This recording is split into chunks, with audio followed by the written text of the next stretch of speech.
Hospital তো ভালো লাগার কোনো জায়গা না যে আপনার ভালো লাগবে। ডাক্তার আমাকে কবে রিলিজ দেবে? এই তো কাল পরশুর মধ্যে আশা করছি আপনাকে রিলিজ দিয়ে দেবে। ওদের কি অবস্থা? ওদের মানে? আপনি কার কথা জানতে চাচ্ছেন? সাহিল আর জেরিন। দুইজনে এখনো বহাল তবিয়তে আছে।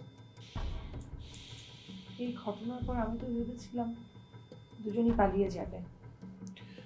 যাওয়াটা অস্বাভাবিক ছিল না, কিন্তু এখন তারা যে পরিস্থিতির মধ্যে আছে, ওদের পালানোর কোনো উপায় নেই। কেন? দেখুন, এখন তাদের যে অবস্থা, না পারবে গিলতে, না পারবে উকলে দিতে। আমি আপনার কথা ঠিক বুঝতে পারলাম না। আপনার স্বামী সাহিল সাহেব। প্লিজ স্বামী শব্দটা ইউজ না করলে আমি খুশি হব। আম সরি, প্লিজ ডোন্ট মাইন্ড। কি কথা যেন আপনাকে থামিয়ে দিলাম? সাহিল সাহেব এখন এমন বিপদের মধ্যে আছেন, স্ত্রী নিখোঁজ হয়েছেন। স্ত্রীকে খুঁজে না পাওয়া পর্যন্ত উনি পুলিশের ঝামেলা চিন্তা করে কোথাও যেতে পারছেন না। আবার এখান থেকে চলে গেলে তার আত্মীয় স্বজনদের জেরা মুখে পড়বেন, সে কথা চিন্তা করে উনি ঢাকাও যেতে পারছেন না। কারণ সবাই ভাববে তার স্ত্রী নিখোঁজ, এবং তার স্ত্রীর খোঁজ না নিয়ে উনি কিভাবে চলে আসলে এভাবে।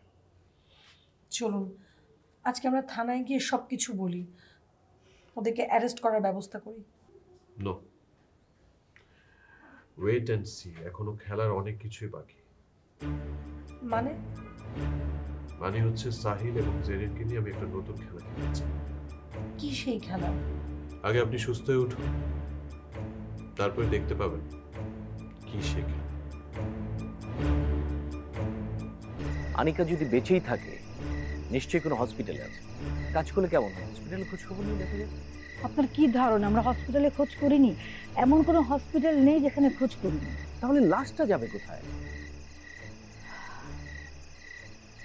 আচ্ছা, আপনাকে বলেছিলাম অর্ণবের একটু খোঁজ নিতে, নিয়েছেন?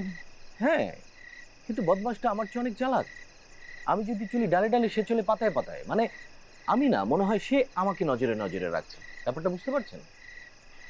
মানে একটা দিন যদি অর্ণবকে ঠিকঠাক মতো ফলো করা যেত না, তাহলে আমাদের সব প্রশ্নের জবাব মিলে যেত।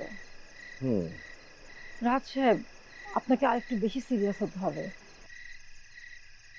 বিগ বস কিন্তু প্রচন্ড ক্ষেপে আছে। ম্যাম, আমি আমার সাধ্যমতো চেষ্টা করছি। আচ্ছা, সাহিল সাহেব কোথায় আছে? সম্ভবত রুমেই আছে।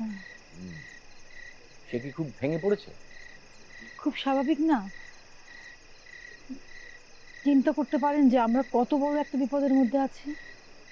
যে করেই হোক সাহিল সাহেবকে ভেঙে পড়তে দেয়া যাবে না, কারণ তার ধরা পড়া মানে আমাদের ধরা পড়া। রাজ সাহেব, আমার না এসব নিয়ে আর কথা বলতে ভালো লাগছে না, ভীষণ মাথা ব্যথা করছে। আমি রুমে যাই। প্লিজ আপনি রেস্ট করুন।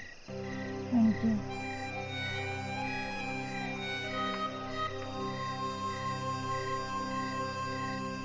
আপু, একটা ঘটনা ঘটে গেছে। কি ঘটনা ঘটছে? এই যে সাহিল সাহেবের ওয়াইফ, উনাকে নাকি অর্ণব কিডন্যাপ করেছে। কি কি বলতেছিস? তোর মাথা ঠিকঠাক আছে নাকি? আমার মাথা একদম ঠিক আছে, আমি যেটা শুনে এসেছি আমি সেটাই বলছি। না না না, অর্ণব এই কাজ করতেই পারে না, আমি বিশ্বাস করি না। বিশ্বাস তো আমিও করি না, কিন্তু সাহিল সাহেব যেভাবে বলছিলেন ওনার কথাটাও বিশ্বাস না করে পারছি না। আপু জানো, সাহিল সাহেব নাকি অলরেডি অর্ণব সাহেবের নামে থানায় অভিযোগ করেছেন। আচ্ছা নাদিয়া, এখানে এত মানুষ থাকতে অর্ণব কেন সাহিল সাহেবের ওয়াইফ আনিকা ম্যাডামকে কিডন্যাপ করতে যাবে? সাহিল সাহেবের সাথে অর্ণবের শত্রুতাই বা কিসের? সেটা তো আমি জানি না, কিন্তু সাহিল সাহেব নাকি ওনার ওয়াইফকে নিয়ে যখন থেকে এখানে বেড়াতে এসেছেন ঠিক তখন থেকেই নাকি অর্ণব সাহেব অলওয়েজ তাদের ফলো করতেন। না না না না, আমি তোর এই কথাটা মানতে পারতেছি না নাদিয়া, কারণ লাস্ট ফিউ ডেজ আমি যতটুকু অর্ণবকে দেখেছি, চিনেছি, ও এরকম ছেলেই না, ওই কাজ করতেই পারে না। আচ্ছা, একটা জিনিস খেয়াল করেছো, বেশ কিছুদিন ধরে কিন্তু অর্ণব সাহেবকে এই হোটেলের আশেপাশে দেখছি না। নাদিয়া, তোর মাথাটাও না গেছে? মানুষ কি সারাক্ষণ হোটেলে বসে থাকবে? হোটেলের আশেপাশে ঘুরতে যেতে পারে না? God nose. অর্ণব এখন কোথায়? আমি কি করে বলবো, আমি জানি না। কাকে ফোন দিচ্ছ? অর্ণবকে। ফোন দিয়ে লাভ নেই, ফোন বন্ধ।